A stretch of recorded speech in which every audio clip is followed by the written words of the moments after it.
you've got two options. You've got GSI, get someone in, and that's a financial advisor. If you don't want to do that and you feel more confident about doing it yourself and making your own decisions, then you go down the DIY route.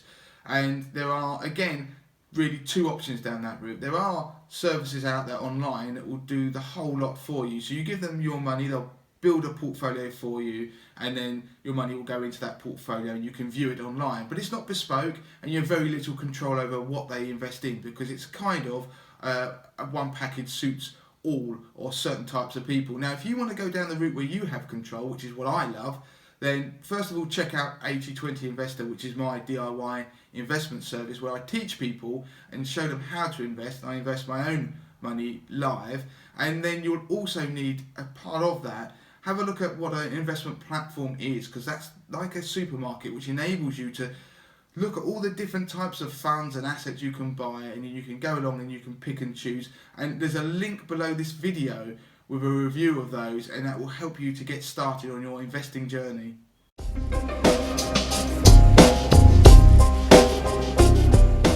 Right, go to the pension tracing service. If you Google it, you will find it on a link to it via the gov.uk website, and they now have a tool on there, and it's like you put in details, you ask you where you used to work and any information you have about the pension, and they will find any lost pension. So this is useful for people who've moved to jobs and they've lost the paperwork of pensions they've had in the past. We all do it. And also, if you're not really sure if you had a pension with an old job or company, then this can find it. It will take probably about 90 days. So do it now, get started. It is free. You don't have to use a paid for service out there run by a third party or anything like that. So it's pension tracing service.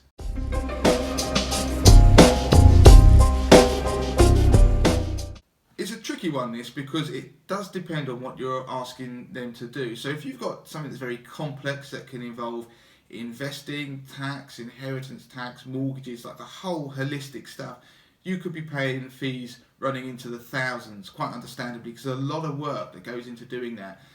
I suppose for most people, if it's just down to doing something relatively simple in terms of investing, so you have a large lump sum that you've come into and the financial advisor might invest it, then typically what they will try and do is charge you a fee up front in monetary terms, which they may work out in their head as a percentage. That's something going towards between 1% and 3%.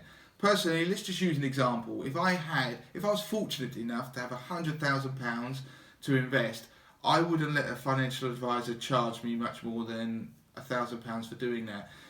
And the back end, what happens is they will want to charge you an amount ongoing every year as a percentage of the value of your asset for the servicing. So that would include reviews, any changes, any meetings. Make sure you nail down what you're going to get, and a financial advisor will typically charge you 0.5% a year to 0.75% every year thereafter. So that's £500, £750 in that example. And obviously as your portfolio grows, that amount grows. So make sure you are comfortable with what you're going to be charged. It's not necessarily about the amount and one size fits all. You just have to agree what you're going to get for that money. And if you're not happy, shop around. You can shop around for advisors and find one that is cheaper but is also recommended. Send your questions in to Damien@moneytothemasses.com, and you can do Twitter @money2 with the number 2, the masses, and you can obviously hit me on Facebook.